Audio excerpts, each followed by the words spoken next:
নির্দিষ্ট ইয়েতে পৌঁছানো যাবে না। ইজাজ কবিরকে ধন্যবাদ। আকবর হোসেনের কাছে আসতে চাই।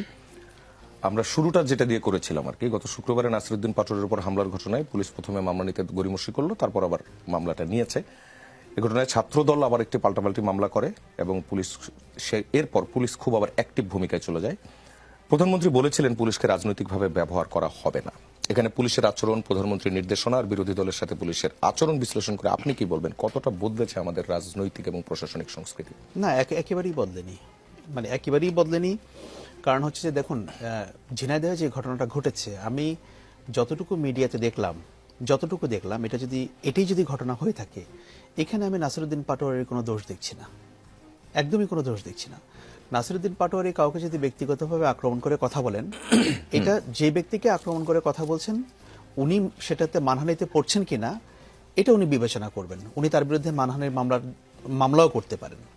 আর কিন্তু আপনি তাকে বেয়াদব আখ্যা দিয়ে বা এই ধরনের কথা বলে এই যে মব করবেন একটা জায়গায়, থানা ঘেরাও করে রাখবেন, এটা কি বিএনপির ইমেজের জন্য ভালো হলো? তাহলে তো এখন পেছনের কথা টানতে হয় যে ইন্টারিম গভর্নমেন্টের সময় এই যে এত মব, এত কালচার, এত কিছু হয়েছে, এই ঘটনাগুলোর পেছনে কারা ছিল? আমি তো একটা ঘটনা উল্লেখ করে বলে দিতে পারবো যে এই ঘটনাগুলোর পেছনে কারা ছিল। তাহলে চেঞ্জ হলো কোথায়? স্বরাষ্ট্রমন্ত্রী তো খুব জোর গলায় বলছিলেন যে মব হবে না। তো এখন স্বরাষ্ট্রমন্ত্রীর কেমন লাগছে? থানা ঘেরাও করে সেখানে একজনকে আটকে রাখা হয়েছে কয়েক ঘন্টা, এবং সেখানে আক্রমণ করার জন্য লাঠিসোঁটা নিয়ে যাওয়া হচ্ছে। ওনার কাছে এটার কি জবাব আছে কি? আমি জানি না কি জবাব আছে। আমি শুধু একটা জিনিস বলি, দেখেন, এটাকে শুধু একটা নাসিরউদ্দিন পাটোয়ারি বা সাধারণ আইনশৃঙ্খলা পরিস্থিতি হিসেবে দেখলে হবে না। এটার পিছনে একটা বড় অর্থ আছে, এটা একটা পলিটিক্যাল মেসেজ আছে। আমি আপনাকে একটা স্ট্যাটাস পড়ে শোনাই, আপনারা সবাই শুনতে পাবেন। অস্ট্রেলিয়ায় বসবাস করছেন বাংলাদেশি একজন রিসার্চার মোবাশ্বের হাসান, যিনি একসময় গুম হয়েছিলেন। উনি ইলেকশনের আগে বিভিন্ন সময়ে লেখালেখিও করেছেন, বাংলাদেশের নানা বিষয়ে লেখালেখি করেন।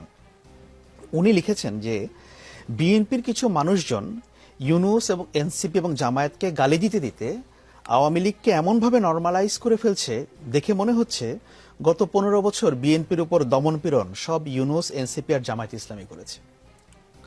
এবং তিনি আরো লিখেছেন যে শত শত গুম, জেলে সবকিছু করেছে আওয়ামী লীগের লোকজন, কিন্তু বিএনপির লোকজনের কোথাও সেগুলো তারা বলে না। অনেকে তো জুলাই নিয়ে ঠাট্টা মশকরাও করে, আমরা দেখেছি বিএনপির লোকজন এটা করে। এখন বিএনপি তো তাদেরকে ওন করে, এমন তো বলে না যে বিএনপি না আমরা তাদেরকে ওন করি না। আবার আমরা বিএনপির মধ্যে এটাও দেখেছি যে একটা অংশ আছে, বড় অংশ, যারা এই গণ অভ্যুত্থানকে তারা ব্যাপকভাবে ওন করে। তারা মনে করে এটা না হলে আমাদের অনেক কিছুই হতো না। সো বিএনপির মধ্যে এই দুটা ধারা খুব স্ট্রং। এখন কোন ধারাটা এখানে আপার হ্যান্ড